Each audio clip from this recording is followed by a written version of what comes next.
This is our educational video focusing in on introduction to the patient who requires mechanical ventilation.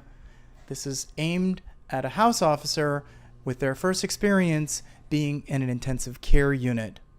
Next to me here is the ventilator, and later on in the video we're going to be focusing in on some of the specifics of how you can make adjustments to the ventilator when you're here in the intensive care unit. In most units you'll be working in, and specifically this particular intensive care unit, you actually shouldn't be making specific changes to the ventilator. You should be coordinating with the nursing staff and the respiratory therapist, as well as the supervising intensivist, and so that everybody's on the same page. It can often be quite confusing if numerous members of the multidisciplinary team are making adjustments.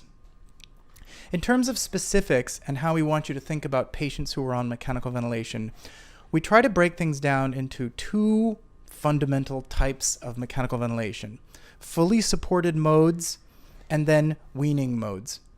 Fully supported modes, the classic mode is assist control, and there are certain variables that are set when a patient is on assist control. You set a respiratory rate, a tidal volume, an FiO2, and a PEEP level, and we'll go over some of that more when we talk about the ventilator. But for you as a trainee, as a house officer, it's important to understand some basic settings when a patient first comes into the intensive care unit, perhaps from the emergency department or from the operative theater.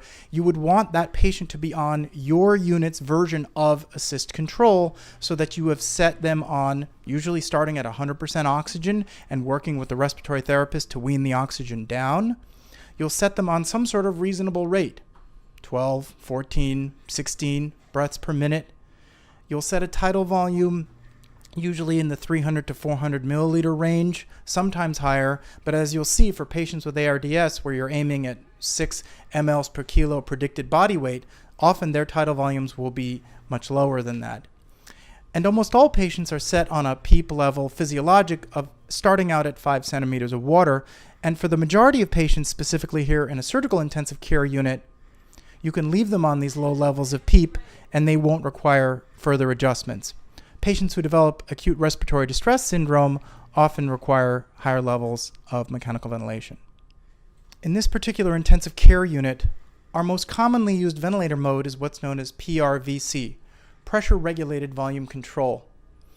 And you can get through the whole rotation and think of it as a form of assist control, but it's actually a complex mode. And it's what's called a dual mode of mechanical ventilation, in which you are setting it as though it is a volume targeted mode, but it's really a pressure targeted mode where the computer in the ventilator is titrating the pressure target up and down to deliver the tidal volume that is set by the clinician.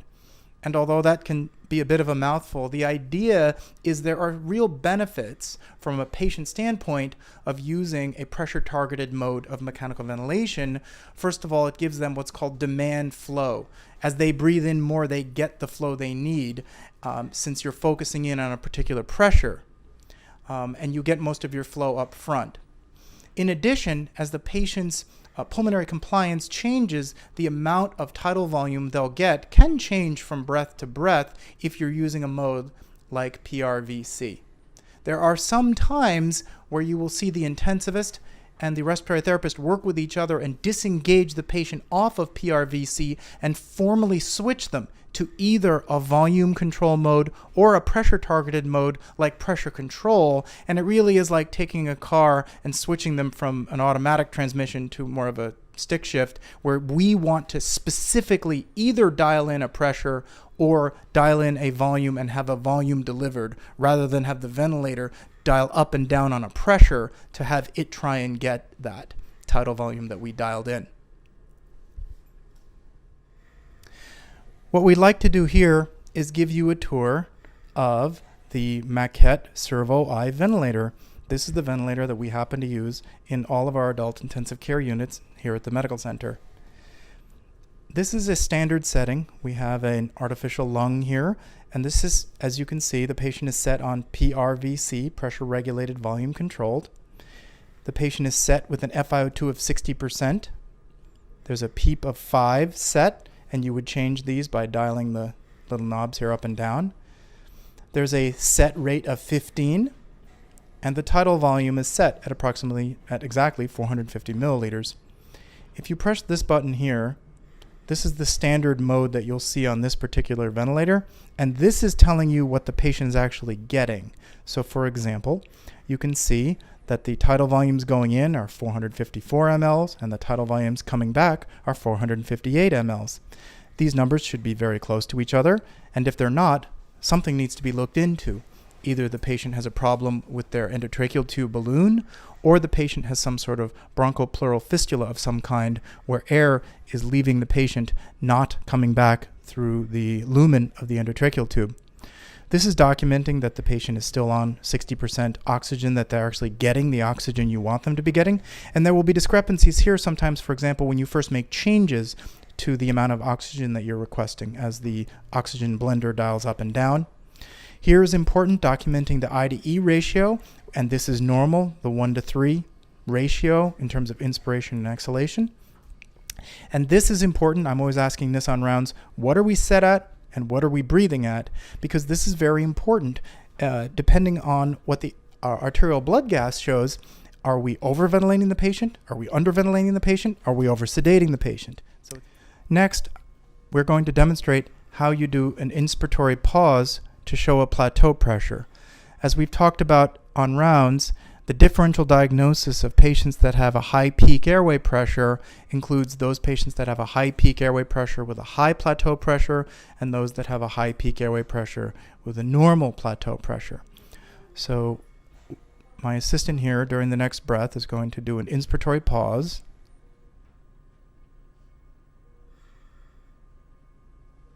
And you can see that the plateau pressure is 16 and the peak airway pressure was 19. And so the overall is that is particularly, it's remaining elevated. But the point is that neither the peak nor the plateau were abnormal in this particular case. If somebody has a high peak airway pressure and a high plateau pressure, it means the problem is intrinsic either to the lung or to the chest wall. And if it's a high peak airway pressure with a normal plateau pressure, you've taken away flow, and therefore it's problems with airway resistance or somebody's biting on the endotracheal tube. We've now set it up so that the ventilator, with my colleague here, is in pressure support mode. In that mode, the patient is designating and triggering all of the breaths. And you can tell that yourself as the clinician by seeing this little purple uptick, which is the patient triggering event. We'd like to take a few moments here and describe to you what each of these waveforms refers to. This is called the pressure scalar, this is called the flow scalar, and this is called the volume scalar. As you can see, starting from the bottom, with each breath, the volume scalar goes up, and as the patient exhales, it goes back down to 0. The green here showing that with each breath, during inspiration it's positive, and during exhalation it's negative. And it's important that you see that it goes back down to 0, indicating that we don't feel there's any obvious auto peep. That's an important issue. And this is the pressure scalar, showing that the pressure goes up, and although it does go back down quickly during exhalation, because the peep is set at 5, it doesn't go back to 0. This is an example of ventilator dysynchrony. This is an important thing for you to be aware of in the intensive care unit, and there isn't one particular answer. The patient needs to be assessed to make sure that the tube has not been dislodged or does not have mucus plugging, or that the patient isn't in pain or having breath stacking for other reasons. It's very important that the patient be quickly assessed if you see this phenomenon. Here we have a patient on pressure support ventilation during a spontaneous breathing trial. We're watching closely for any evidence of either tachypnea or bradypnea to see if there's problems where the patient may be failing. As you can see, there are fairly prolonged periods between breaths. This is a sign that the patient may be oversedated or still have residual narcotics on board or sedatives, and you can see that the tidal volumes generated are quite small. This may show this may be a sign of neuromuscular weakness, or again, that the patient has not fully recovered from anesthesia. It's very important to be able to recognize some of these abnormalities on the ventilator. In this particular ventilator, if we wish to do a formal CPAP trial, as you can see here, you set the pressure support to 0 and you keep the PEEP level what you would like. The patient can take breaths at whatever rate they wish. The demand valve is open, and as you can see, the ventilator is doing its best to keep the pressure at the mouth opening at 5 centimeters of water. You can see that there is flow going into and out of the patient, and tidal volumes are being generated, but they're not being particularly generated at a particular tidal volume, nor is a particular pressure set above the PEEP level. This is an example of what the servo eye looks like if you set the patient on pressure control. Again, as I mentioned before, you don't set a tidal volume, you set a pressure control level above a certain PEEP. And here, for example, we're on pressure control 12 over a PEEP of 5 with a total pressure target of 17. The respiratory rate is set and the FiO2 is set. And you set an inspiratory time, which is equivalent to setting an I to E ratio, which you can see here is 1:3. But again, this is another fully supported mode, and you would do this, for example, in a patient who had severe acute lung injury where you wanted to not allow the peak and plateau pressures to become very elevated. This is an example of what is known on many ventilators as APRV, airway pressure release ventilation. It is somewhat confusing at first because for those of us who care for patients who are critically ill day in, day out, we're used to setting a respiratory rate, a tidal volume, and an FiO2 and a PEEP. And although you do set an FiO2 in this mode, almost everything else is different. And the basic way when we teach about this particular mode is high levels of CPAP with release breaths. And there are 4 variables that you use when you're setting up a patient on this particular mode. A P high, a T high, a P low, and a T low. And these are some of the basic settings that you would choose. A P high of 15 or 20 centimeters of water, a PEEP of 0, and the idea is that you never actually get down to that level of PEEP before your next breath begins. A T high, which is set at 5 or 6 seconds, and a time for release breaths, which is usually less than a second. There are more details that you can read about in terms of this mode, how you exactly set the time for the release breaths, depending on whether or not the patient has chronic obstructive pulmonary disease or acute lung injury in terms of the rapidity with which the air leaves the patient. As you can see here on the pressure scaler, it is high levels of continuous positive airway pressure with release breaths. And the concept is that the patient is exchanging carbon dioxide and oxygen throughout the cycle. And that's the theory behind APRV or bivent, is that you are constantly doing what you can to open up small alveoli and small airways without injuring the overall lung parenchyma. One of the important things to mention about bivent or APRV is that it is another one of these modes that is considered very patient-friendly, and the patient, as you can see here, can take their own breaths throughout the respiratory cycle, and there are some ventilators in this mode where you can actually add a pressure support level to each one of these breaths. The next thing I'd like to speak about, which is very important, is the concept of a daily spontaneous breathing trial. As we've talked about in some of the other videos, this is coupled with a daily sedation vacation. But in this particular video, I'd like to focus in on the spontaneous breathing trial component. It's very important when you're on this rotation early in the morning that you coordinate closely with the nursing staff and the respiratory therapist and coordinate explicitly, I'd like to coordinate a spontaneous breathing trial on this patient. There are multiple right answers. You can either put the patient on low levels of pressure support, and we'll talk about pressure support in a little bit. You can put the patient on formal CPAP, continuous positive airway pressure, or for certain patients, such as subgroups of patients who have a low ejection fraction, you might want to put them on a formal T-tube trial. And I'll talk about the 3 different types currently. The first is a formal T-tube trial. This is the oldest way of doing a spontaneous breathing trial, in which you coordinate with the respiratory therapist and politely ask them if they could put the patient, disconnect them from the ventilator, and they put corrugated tubing, and the patient breathes on their own. one might say, well, what about the work of breathing of the endotracheal tube itself? And there have been studies looking at this, and the basic idea is if the patient can't tolerate a T-tube trial, they may have difficulty being extubated. So the advantages of a T-tube trial is that you have taken all of the support away from the patient. You are really doing your best to see if this patient can do well off of the ventilator.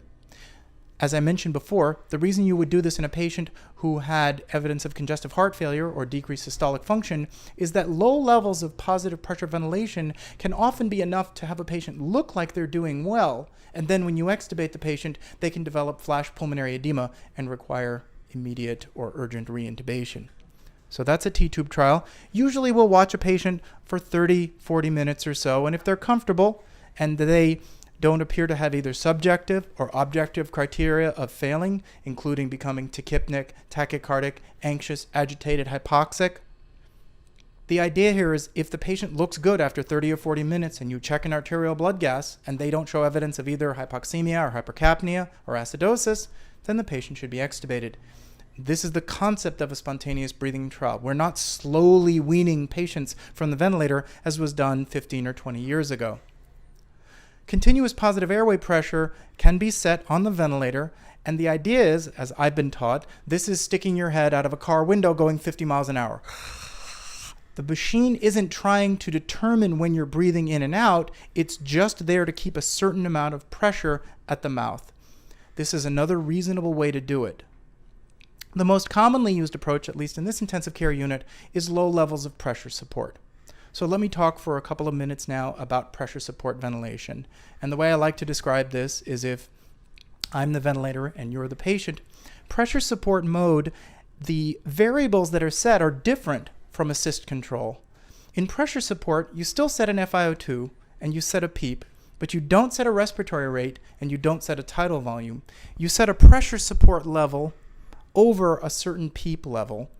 And what the machine does is sense when you're taking a breath by the change in flow in the circuit, and then it quickly delivers flow until it gets to that pressure target that you've asked for, and then it starts to decelerate that flow. When the flow rate gets to 25% of the peak inspiratory flow rate, the ventilator shuts off and you exhale. That's what pressure support ventilation is. It's a very patient comfortable mode. It's a very patient friendly mode. Some of the downsides are you're not dialing in a particular tidal volume. However, that having been said, most modern ventilators have a minute ventilation alarm that if your minute ventilation goes too low, it will alarm and click into a fully supported mode. So from our perspective, there are two kinds of ventilator modes: fully supported modes, such as assist control or PRVC, and weaning modes. And weaning modes that we've described are three major modes that can be used during spontaneous breathing trials, including pressure support ventilation, formal CPAP trials, and T-tube trials.